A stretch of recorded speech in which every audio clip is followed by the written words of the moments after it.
vamos iniciar agora a final do primeiro torneio nacional de debates na modalidade de Public Speaking. Para isso, a gente vai ter 4 finalistas que vão discursar pelo tempo de até 5 minutos, sem tempo de tolerância na rodada final, correto? Nesse tema, nós temos um direcionamento claro, é um caso de cenário. E por conta disso, eles vão discursar sobre o seguinte tema. O Ministério da Educação abriu uma ampla sessão de debates públicos acerca do ensino sobre a ditadura militar nas escolas brasileiras. O evento tem reunido ao longo dos dias políticos, gestores educacionais, professores, líderes sociais e outros. As discussões têm se acirrado e diferentes visões sobre o período de 20 anos a partir de 1964 têm se manifestado. A utilização de termos como revolução militar, revisões de eventos históricos e reinterpretações sobre o ocorrido durante a ditadura tem ganhado espaço entre as diversas falas e argumentos. Você, um professor de História do ensino médio, reconhecido por seu trabalho na defesa dos direitos humanos e por suas conexões familiares com vítimas da repressão do regime de 1964, foi convidado a finalizar os 3 dias de debates com um discurso de encerramento no Palácio do Planalto. Sua fala será transmitida em rede nacional, ao vivo. Discurse para o Brasil. Raquel, você pode fazer o seu discurso no palco, em qualquer lugar do auditório, ou no púlpito, como você preferir. A gente só pede que ele seja microfonado. Eu queria fazer um agradecimento primeiro. O Public Speaking, ele sempre foi uma parte crucial do meu desenvolvimento enquanto pessoa, enquanto parte do movimento de debates. Porque essa é a modalidade que eu sinto que o meu discurso impacta as pessoas. E todo o carinho que vocês têm me dado nos últimos meses e nos últimos dias, na verdade, em relação aos meus discursos e ao que a gente conseguiu fazer, tem sido fundamental e me lembrou por que eu gosto tanto disso. Nesse campeonato específico, eu tive um direcionamento e eu decidi que eu ia fazer exatamente o que eu queria. Eu não fiz um único discurso que eu não queria fazer pela primeira vez na minha vida. E afinal não poderia ser diferente. Por isso... 3, 2, 1... Muito obrigada pelo convite. É um prazer estar aqui essa noite para falar o que é essencialmente o trabalho da minha vida. O que eu cresci e me desenvolvi enquanto profissional para fazer. E o meu maior orgulho. Lutar pela educação desse país. Mas esse é um discurso diferente do que eu normalmente faço. Eu preciso contar a minha história. Vocês sabem o que é a minha trajetória, mas vocês não me conhecem enquanto filha. Eu sou filha de um coronel de exército. Eu estudei em colégio militar e ele era comandante de um quartel de depósito de suprimentos. Meu pai foi colaborador da ditadura no sentido de que todo funcionário público é colaborador de sua instituição. Mas ele também era apaixonado. Ele acreditava em cada palavra do que eles falavam. Aí, um belo dia, naquele quartel de suprimentos que não deveria ser nada, o comandante encontrou um homem sendo agredido por uma pessoa de um quartel diferente que precisava apenas de um lugar para estar. Meu pai, um homem que acreditava em ordem, paz, e que apenas a paz poderia vir da democracia do exército, ele desabou. Eu encontrei ele de noite chorando pra minha mãe, porque a única dúvida dele era o que esse bandido fez pra merecer isso. O que esse cara poderia ter merecido, poderia ter feito, pra chegar no ponto dele estar no meu quartel e eu não ter voz pra impedir que isso acontecesse. Sabe qual foi o crime do meu pai? Ele apareceu no trabalho transtornado no dia seguinte. Ele estava com medo de perguntar alguma coisa, mas ele não conseguiu resistir, ele perguntou. O que aquele bandido fez? Eu nunca mais vi meu pai. Eu sei que essa não é a história que vocês querem que eu conte. Mas ela não é a história que eu tô contando pra vocês. Eu tô contando pra você. Você que tá vendo a gravação desse discurso, você que nesse exato momento acha que nada do que eu tenho que falar serve de alguma coisa. Eu falo pra você porque você não acredita que é necessário aprender sobre esse tipo de coisa porque você acha que você tá seguro. Você acha que se em algum momento eles voltarem e que se a gente puder ter alguma coisinha de antes, é você que vai estar seguro. Mas o meu pai não estava. Um coronel de exército, uma pessoa formada, uma pessoa que acreditava em cada segundo. No primeiro momento que ele questionou, foi o momento que tiraram ele de mim. E depois tiraram o sustento da minha mãe quando eu entrei na faculdade de História. Tiraram tudo da minha família, tiraram minha vaga no colégio militar, o exército jogou pra fora todo o serviço que foi colocado antes. Essa era uma pessoa que contribuiu àquele regime e ela foi cuspida fora. Por quê? Porque ele nunca foi sobre o povo brasileiro. O povo brasileiro é o único que pode se defender. É o único que, com o aprendizado do que foi colocado, consegue definir e consegue decidir o que é que vai governar ele. E a gente só consegue alcançar um mundo em que essa população consegue se defender. Em que homens não precisam apanhar em armazéns e outros homens precisam ficar calados porque eles têm medo de morrer até o momento que eles não aguentam mais. Precisa existir de novo. Eu preciso que vocês tenham medo, porque todo mundo aqui presente tem medo de alguma coisa. Quando esse mundo, toda vez que a gente vai chegando minimamente perto daquele lugar que a gente sempre estava, vocês são os primeiros a ver. E eu confio em vocês para lutarem pela educação desse país. Eu não confio neles. E por isso que eu faço esse discurso direcionado a essas pessoas. Porque sem elas a gente não passa a lei com que faz com que essa história seja a necessidade de ser ensinada ao nosso país. Sem eles, eu não consigo engajar no futuro em que eu genuinamente consigo eleger as pessoas que vão preservar a nossa memória. Porque eles não têm medo, mas eles deveriam. Eles deveriam, porque eles não estão seguros. Essa segurança só quem tem é quem está no comando. Só quem está no comando desde sempre, desde lá, e que quer retornar a qualquer momento. Quando essas conversas, esses barulhos começam a acontecer, puxando uma ideia saudosista do que seria esse antigo sistema, é só para tentar trazer você, que está vulnerável, e que vai ser engolido na primeira oportunidade, para tentar colocar eles de volta. A gente tirou eles. A gente não pode trazer eles de volta. E apenas com uma população que entende o que genuinamente aconteceu, o que honestamente tudo de terrível aconteceu, isso pode ser real. Você não quer escutar a história do meu pai porque ele era um criminoso aos seus olhos, minha cara audiência que está aqui presente. Mas essa é uma história que eu nunca vou saber como ele morreu, o que aconteceu, porque quem estava no poder nunca vai me deixar saber. Mas a gente tem a história de tantas outras pessoas que merece ser contada, que precisa ser contada pela gente.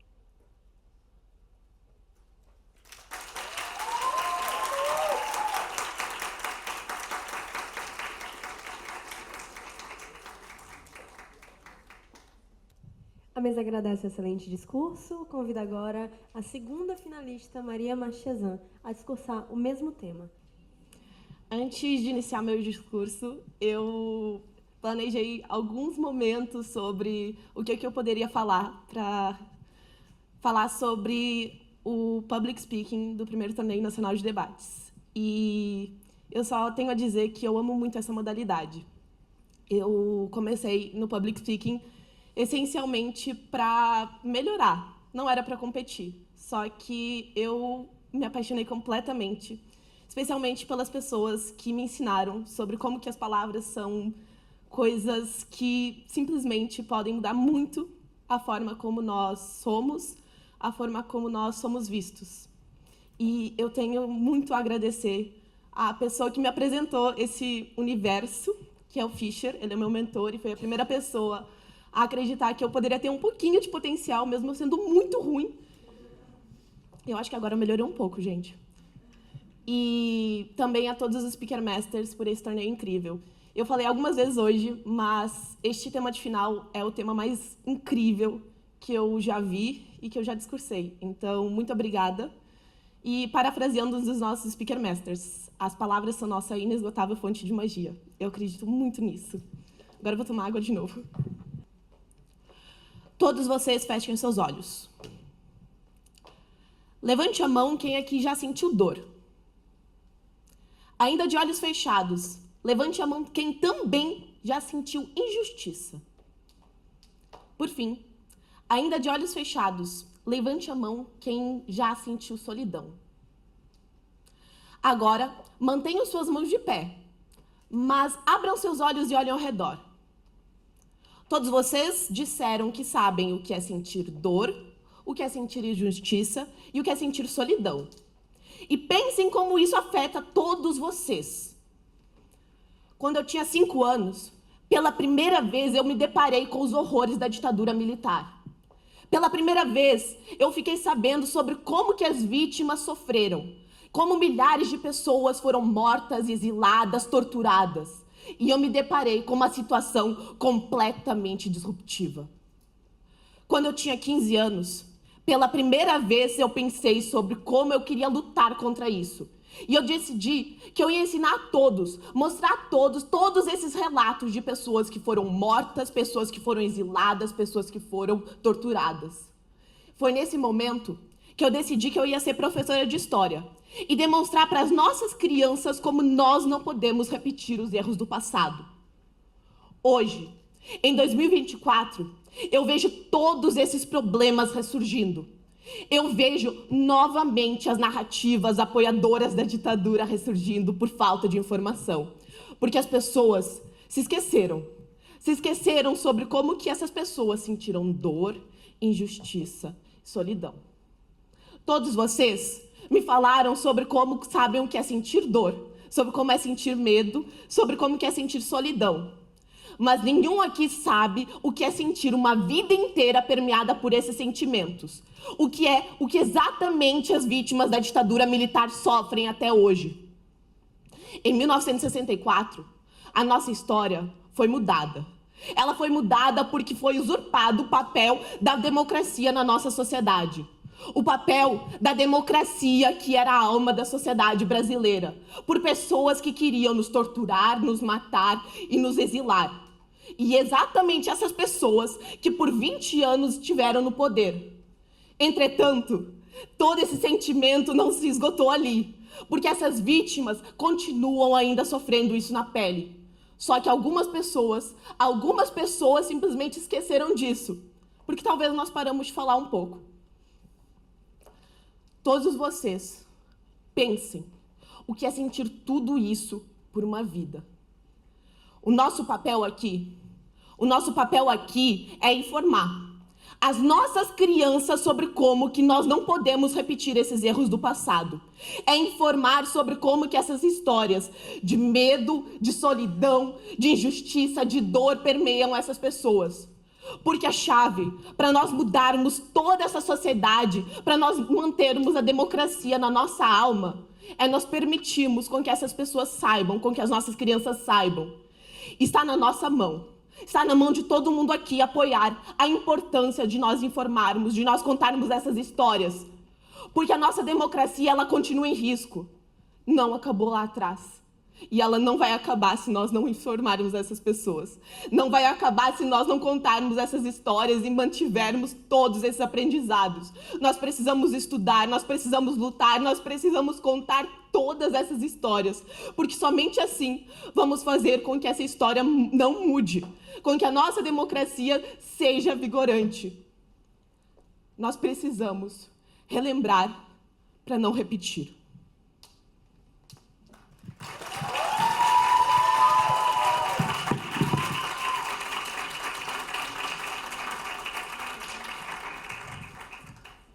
A mesa agradece o excelente discurso. Agora vamos chamar o próximo orador, Ana Luísa. As páginas do futuro estão manchadas de sangue. Enquanto educadora, acho que esse é provavelmente um dos meus maiores medos. Imagine, então, que a nossa história é um livro que está sendo constantemente escrito. Para a gente entender a página seguinte, a gente precisa ter lido a página anterior. Então, para falar de futuro, eu vou ter que falar de passado. Por mais contraditório e irônico que pareça. Para falar do que vem, a gente tem que falar do que já foi. Em 1964, quando iniciou a ditadura militar do Brasil, que perdurou 21 anos. Isso dá cerca de 7.654 dias. São 7.654 páginas escritas de dor, de tortura, de perda, de luto, de sangue. Por uma mão de chumbo. Uma mão densa e tão tóxica quanto. A gente está falando cerca de 20 mil pessoas torturadas. De 10 mil pessoas exiladas. Nós estamos falando de mais 400 mortos. Vamos ler de novo. São 20 mil brasileiros, 20 mil pessoas, pais de família, mães, irmãos, amigos, primas, torturados mais de 10 mil seres humanos exilados, mais de 400 mortes, mais de 400 vidas que foram postas ao fim, por um regime intolerante, por uma opressão, por uma mão que segrega, por uma mão que bate, por uma mão que mata. A gente está falando de perda. E a gente está falando de história. História que foi escrita com sangue. Hoje, há pessoas que se negam a ler essas páginas.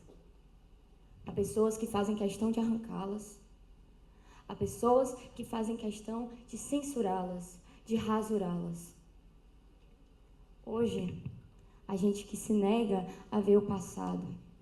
E por mais difícil que ele seja, a gente só consegue compreender onde a gente está se a gente vê o que já aconteceu. E a gente só consegue assegurar um futuro bom para os nossos filhos, um futuro bom para as nossas crianças, para os nossos jovens, quando a gente sabe, quando a gente aprende com os erros do passado, porque é assim que o ser humano funciona.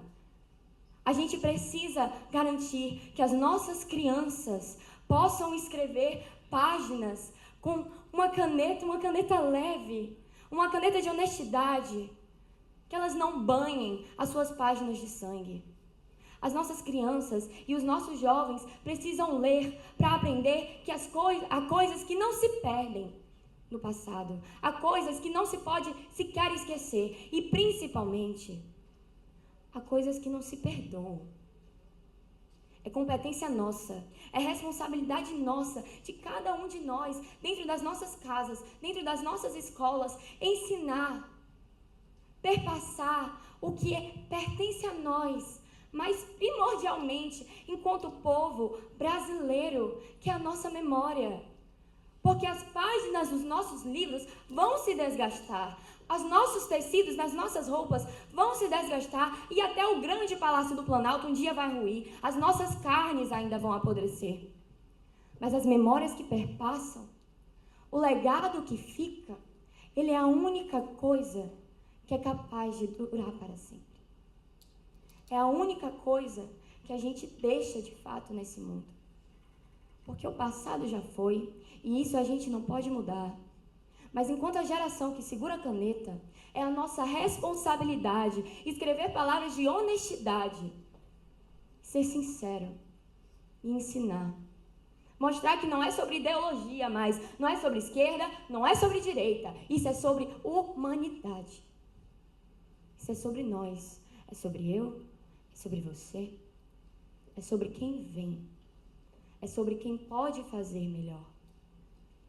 O que já foi, mas cabe a nós, enquanto a geração que tem o poder na ponta da caneta e não o poder na ponta da pistola, cabe a nós ter o equilíbrio, ter a força, ter o respeito a tudo que se passou. Cabe a nós permitir que as nossas crianças não manchem as páginas que vêm de sangue.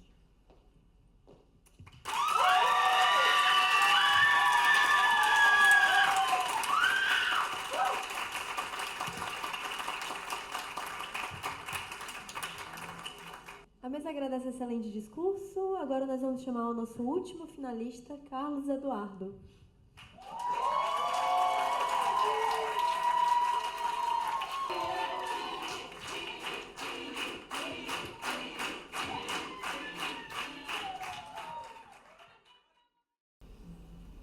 Não há nada mais frustrante para um educador do que terminar uma aula e saber que nada foi aprendido. É esse o sentimento que eu tenho quando encerramos esses 3 dias. 3 dias de discussões improdutivas, porque ainda não sabemos ensinar história. A história, quando ela é olhada como um fato isolado e superado, é quando ela fracassa em ser refletida como algo presente no dia a dia. Especialmente quando falamos da ditadura militar. Quando eu chego na sala de aula e vou ensinar para os meus alunos sobre o que foi a ditadura, é a hora que eu olho para eles e eu digo, acabou a brincadeira, é hora de falar sério. E eu falo sobre brincadeira porque a ditadura iniciou assim. Uma brincadeira onde dentro das escolas, das casas, nós definimos papéis, a polícia e o ladrão. A polícia eram os militares, que defendiam os interesses do cidadão, que eram aqueles que seriam basilares da democracia. E os ladrões, todos aqueles que ameaçassem essa ordem, todos aqueles que questionassem, todos aqueles que colocassem em risco a segurança do cidadão. O problema dessa brincadeira é que ela não foi escolhida, ela foi definida e imposta. Como ela se deu na prática, é outra história. A polícia eram militares que detinham de poder, tortura, eles detinham da força do Estado, o controle da mídia, o controle da voz e do pensamento.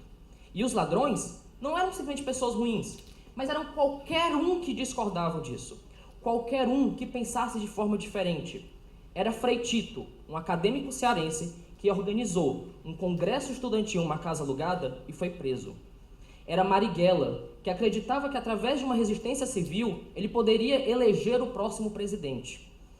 Era Rubens Paiva, que simplesmente acreditava que pessoas exiladas tinham direito de comunicar com seus familiares e que mereciam abrigo quando perseguidas. E o problema que a gente vivenciou ao longo desses 3 dias é que nós tratamos que essa brincadeira acabou já e, portanto, ela pode ser revisitada. A gente pode olhar os aspectos positivos dela. E é nisso que vocês se enganam. Ela jamais acabou. Quando eu vou para a escola dar aula, eu passo pela Avenida Marechal Castelo Branco, o nome de um torturador, um nome que ainda é ovacionado e visto com renome pela sociedade. Quando eu entro na sala de aula e eu faço a chamada e um aluno meu falta, eu lembro quando eu estava na universidade e o colega do meu lado faltou. E não foi porque ele estava doente, não foi porque ele perdeu o horário, foi porque ele foi pego. A polícia pegou o ladrão. Por isso que quando nós tratamos que a brincadeira continua ainda nos dias de hoje, é quando a gente olha que a história ela é cíclica, ela ainda está vivendo dentro dos dias de hoje. Quando falamos sobre a importância de continuamente entender esse processo como uma brincadeira que se renovou, porque quando meus alunos dizem que eu sou injusto ao atribuir as notas, ou quando é injusto que alguém é absolvido ou que alguém é condenado a menos tempo do que eu acreditava, a verdadeira injustiça surgiu da ditadura. Quando eu sequer tive um sim ou não. Jamais foram julgados, jamais foram condenados e jamais foram dadas vozes aos ladrões que foram presos. A brincadeira era injusta desde o começo e foi imposta. Jamais disseram que eles não poderiam brincar. Jamais disseram que eles poderiam acabar com aquilo. A revisão histórica de tudo o que aconteceu faz com que a gente acredite que o passado está lá atrás. Mas precisamos mudar isso. Quando a gente está falando dentro da sala de aula, o mesmo espaço que eles utilizaram para criar o alinhamento com o regime é o espaço onde essas crianças são ensinadas diariamente e devem ser ensinadas a, quando sair de lá, olharem para as estruturas, passarem a questioná-las e entenderem que tudo que se reverbera ainda hoje é um reflexo do passado. É esses mesmos alunos que agora, quando presenciam todos os horrores que a ditadura passou e que ainda continuam, eles olham para a sociedade que tenta revisitar, que tenta dizer que teve aspectos positivos e fala: acabou a brincadeira, é hora de falar sério.